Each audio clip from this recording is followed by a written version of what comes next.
Adaptation. Explanation, a version of a story that has been modified from its original form. Sentences. The movie is an adaptation of a popular novel. This play is an adaptation of a classic fairy tale. The adaptation of the book into a series was well received. Curriculum. Explanation, the subjects comprising a course of study in a school or college. Sentences. The new curriculum includes more hands-on activities. Teachers are updating the curriculum to include modern technology. The curriculum was designed to meet the needs of all students. Enriches. Explanation, improves or enhances the quality or value of something. Sentences. Reading books enriches the mind. Traveling enriches one's understanding of different cultures. Volunteering enriches the community and the volunteer. Empowers. Explanation, give someone the authority or power to do something. Sentences. Education empowers individuals to achieve their goals. The new policy empowers employees to make decisions. The program empowers women to start their own businesses. Charming. Explanation, pleasant or attractive in a way that makes people like you. Sentences. The charming village attracted many tourists. His charming smile won over the audience. The hotel had a charming atmosphere. Scoundrel. Explanation, a dishonest or unscrupulous person. Sentences. The scoundrel tricked everyone in the town. She called him a scoundrel for his deceitful actions. The scoundrel was finally caught and brought to justice. Bracelet. Explanation, an ornamental band or chain worn around the wrist. Sentences. She wore a beautiful gold bracelet. The bracelet was a gift from her grandmother. He bought a bracelet as a souvenir from his trip. Bustling. Explanation, full of energetic and noisy activity. Sentences. The market was bustling with shoppers. The bustling city never sleeps. The restaurant was bustling with activity during lunch hour. Mysterious. Explanation, difficult or impossible to understand, explain, or identify. Sentences. The mysterious disappearance puzzled everyone. She received a mysterious letter with no return address. The forest had a mysterious aura at night. Wheedling. Explanation, using flattery or coaxing to persuade someone to do something. Sentences. He was wheedling his way into getting a discount. She tried wheedling her parents into letting her go to the party. The salesman was wheedling customers to buy more products. Interest. Explanation, money paid regularly at a particular rate for the use of money lent. Sentences. The loan had a high interest rate. She paid off the interest on her credit card. The bank offers low-interest loans for students. Shrewd. Explanation, having or showing sharp powers of judgment. Sentences. He made a shrewd investment in the stock market. Her shrewd business sense helped the company grow. The detective was shrewd in solving the case. Trinkets. Explanation, small ornaments or items of jewelry that are of little value. Sentences. The shop was filled with trinkets and souvenirs. She collected trinkets from her travels around the world. The children loved playing with the colorful trinkets. Reckless. Explanation, without thinking or caring about the consequences of an action. Sentences. His reckless driving caused an accident. She made a reckless decision without considering the risks. The reckless adventurer took unnecessary risks. Curiosity. Explanation, a strong desire to know or learn something. Sentences. Her curiosity led her to explore the old mansion. The scientist's curiosity drove him to make new discoveries. Children's curiosity about the world is boundless. Excitement. Explanation, a feeling of great enthusiasm and eagerness. Sentences. The excitement in the room was palpable. She couldn't contain her excitement about the trip. The crowd's excitement grew as the concert began. Whistle. Explanation: a clear, high-pitched sound made by forcing breath through a small hole between partly closed lips. Sentences: he gave a loud whistle to get their attention. The referee blew the whistle to start the game. She whistled a cheerful tune as she walked. Trampled. Explanation: tread on and crush. Sentences: the flowers were trampled by the crowd. He trampled over the fallen leaves. The stampede trampled everything in its path. Debt. Explanation: something, typically money, that is owed or due. Sentences: he was struggling to pay off his debt. The company was in serious debt. She borrowed money and now has a large debt to repay. Lesson. Explanation: an amount of teaching given at one time, a period of learning or teaching. Sentences: the teacher gave an important lesson on kindness. He learned a valuable lesson from his mistake. The piano lesson helped her improve her skills. Hello! Welcome to Stories Podcast. I'm your host, Amanda Weldon. Today's story is called The King's Magic Bird, an adaptation of a Sudanese folktale written for you by Daniel Hines. We have Stories Podcast merch available at storiespodcast.com/shop.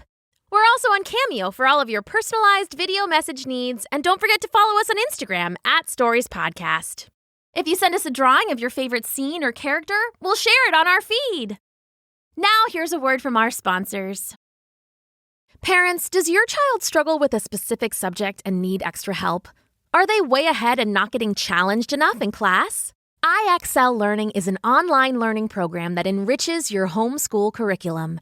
It offers practice in math, English language arts, science, and social studies while adapting to each child, meeting them where they are. Plus, iExcel encourages students to be curious and empowers them to choose how to learn. And it's flexible and personalized. Kids can explore any topic in any grade level. If your child is falling behind in some areas and soaring way ahead in others, iExcel is a great program to help them get the exact support they need, exactly where they need it. Make an impact on your child's learning. Get iExcel now. Stories Podcast listeners can get an exclusive 20% off iExcel membership when they sign up today at iexcel.com/dragon. Visit iexcel.com/dragon to get the most effective learning program out there at the best price. Thanks. Enjoy the episode. The King's Magic Bird. Once upon a time, Si Kabayan, known as Kaba to his friends, was a charming scoundrel in his town. He was always selling this or buying that. He would say hello to everyone, remember every name and every hobby. It made him an expert at knowing who to ask for a free lunch, who to pester for a free drink, and who to charm for any favor. He would make up little lies. Like when he saw a bracelet he thought his wife would like, he would say to the shopkeeper, "Oh, this is so beautiful. My sister is very sick and I know this would make her happy, but I can't afford it. Oh, my poor sick sister." And he would carry on until the shopkeeper would give him a deal. And then he'd walk home happily.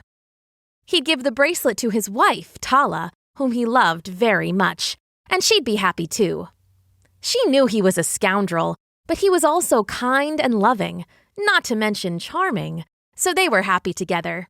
And Kaba was clever enough to never get into any real trouble anyway. Until one day, Kaba was walking through the market.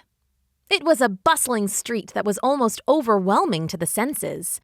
Colored flags and ribbons blew in the wind. Signs proclaimed fresh fruit and dried herbs and mysterious medicines.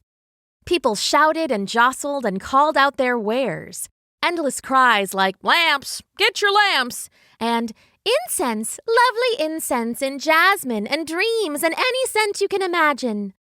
The smell of incense was indeed in the air, mixing with the sweat of the crowd and the scent of roasting food and sweet baking desserts and wine and fish and vinegar.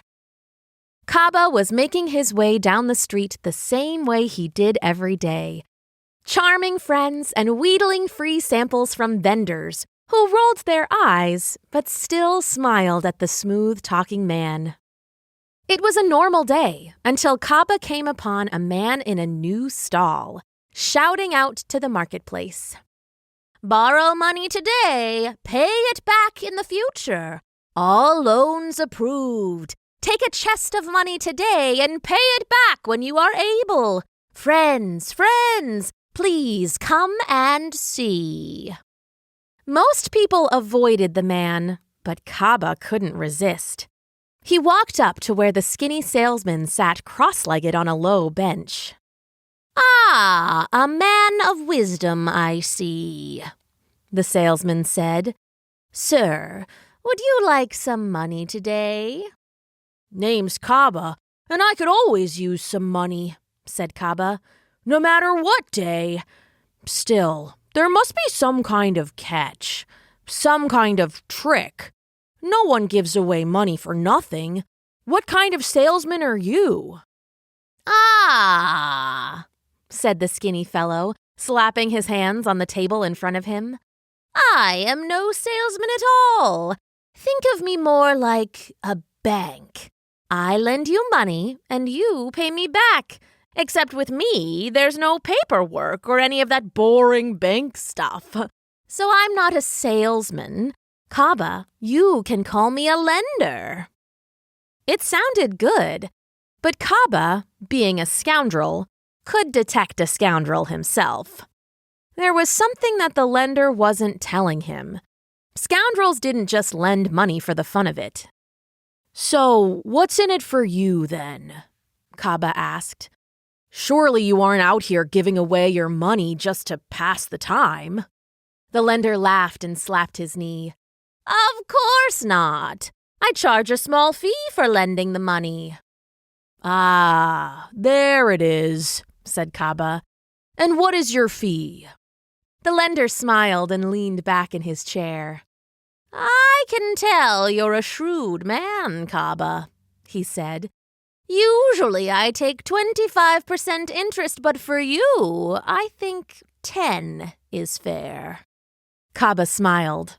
Free money for just 10% interest? He'd use the money to make more money, and then the 10% would be nothing.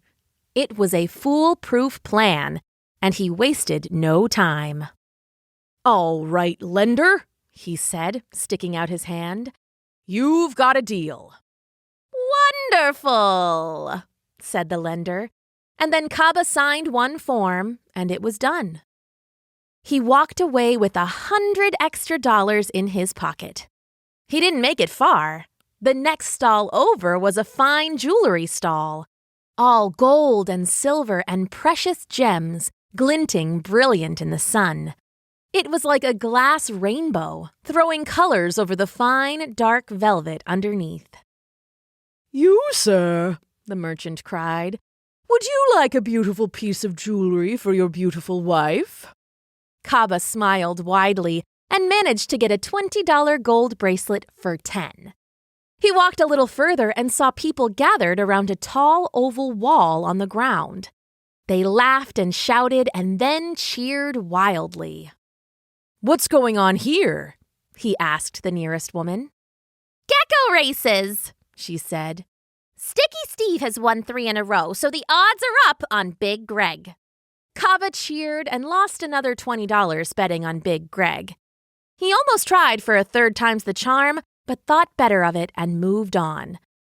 What with one thing and another, on the way home from the market, Kaba had spent the entire $100 loan. "Oh well," he said, "easy come and easy go." His wife was overjoyed with her new bracelet, as well as with the pounds of meat and veggies he had brought home for dinner. She cooked it in a stew with spicy peppers and big pieces of potatoes, and Kaba ate so much he forgot all about the loan and went to bed with a smile. A week went by and all was well. And then suddenly, one morning when Kaba opened his door, the lender was there. "Hello, Kaba," he said. "Do you have the money you owe me?" Kaba froze. He had forgotten all about the money. Still, it was only $100, plus 10 for interest. He could figure it out. Come back tonight, he said. I'll have your 110 ready. Of course. But Kaba, the lender said, sounding quite sad about it. The deal you signed, the interest was 10% a day. You owe me $170. A day? Said Kaba. But I can't afford that right now. That's okay, Kaba, said the lender. I'll come back next week. He left, and Kaba went home to plan. He called in every favor, traded all his trinkets, and even helped one of his friends haul bricks for an afternoon. It took him all week, but in the end, he finally had the $170. But he forgot about the interest. When the lender came back and saw the money, he shook his head. Kaba, 170 was last week. Another 7 days, another $70. You owe me $240 now. One more week, Kaba said, without any inkling of how he'd get the money. One more week, agreed the lender. Kaba went home to plan, but this time he talked to his wife, Tala. Now for a quick ad break. We'll be back with the rest of the story after this. If you'd like Stories Podcast and other favorite kid podcasts ad-free, subscribe to Wondery Plus Kids on Apple Podcasts. Thanks, and now back to the story. She scolded him for being so reckless, but also cursed at the lender for taking advantage of people. It was a mean and nasty sort of loan he gave out, designed to put people into debt forever. We need to get out of the loan, she said. Kaba, this is what you're good at. Please think. Kaba thought and thought. He stayed up long into the night thinking and stared at his cup of tea. He drained it and got a fresh cup, using honey to sweeten it. He spilled a big glob of honey next to their dinner, and it got stuck in a wad of chicken feathers. Great. Just great. He scraped it up, and it looked like a strange, lumpy bird once it was all piled in his hand. He stared at it for a long moment, and then slowly, he started to smile. That week, Kaba went out and talked to the honey merchant. He promised to help move 12 heavy barrels in return for a large crock full of the stickiest honey he had. After that, he went to all his neighbors and offered to take out their garbage. They agreed, and he took all the chicken feathers and kapok cotton as he went, until he had a mighty pile. Then, the next week, when the lender came, "Tala, lovely," he called. "Where is Kaba? We have business today." Tala was waiting alone by the side of the house, pretending to work on her garden. "Oh, Kaba has gone to appear before the king. He has traded a wonderfully rare bird the king has been seeking for his private zoo. He has offered a fortune." "That's wonderful," said the lender, though to be honest, he was a little sad. He was a dishonest sort, and he preferred clients who would keep paying interest forever and never be rid of him. On the other hand, money was money, so he smiled a thin smile. "It must be some kind of bird." "It is," said Tala, eyes going wide. "It's nearly as big as a man, covered with beautiful white tufts and feathers, but it speaks like a parrot. It may even be the last of its kind." The description was too much for the lender. Curiosity took him over. "Is the bird still here? I would love to see such a rare and beautiful bird." "Of course," said Tala. "Come around to the backyard." She led the curious lender around to the back of the house. There was a wire chicken coop there, covered with a big piece of cloth. "It's under there," Tala said. "But be careful not to raise the sheet up too high. It's a fast little creature, truly one of a kind." The lender nodded and leaned in. He took the edge of the sheet in his hands. They were shaking with excitement. "Halloo! Halloo!" Whistle called the bird from under the sheet. The lender leaned closer, lifting the sheet. He raised it 1 inch, 2 inches, slowly leaning down to peer underneath. "Halloo! Halloo!" the bird said again. The lender pulled the sheet all the way up, and wham! There was a slam and a burst of white feathers. The lender was bowled over backwards, and the bird trampled over him, crying, "Baraka! Kiki-kiki-kiki!" The bird was, of course, Kaba himself. He had bathed in sticky honey and then rolled in cotton and feathers until he looked like a strange and wild bird. He burst out of the pen and made sure to spin and confuse the lender on his way by. He then leapt into the air, squawking one last time, and then disappeared down the street and into the forest as Tala and the lender looked on in shock. "What a bird!" the lender whispered. "You let him out!" Tala shouted. "How could you?" "He just ran by. I didn't mean to." "Now the king will be looking for a bird that doesn't exist. He could throw us all in prison for being liars. If he comes for me in Kaba, I'll have to tell him that you lost the bird." "But what? You can't." "We need the money to pay you," said Tala. "Now with the king angry at us, we have no hope. Sorry, but we'll have to tell him that you lost the bird." Okay, said the lender. "Tell your husband to just forget what he owes me. Just don't tell the king, okay?" "Okay," said Tala, "but you better get out of here before anyone gets back." "Thank you," said the lender, and then he took off running, never to return.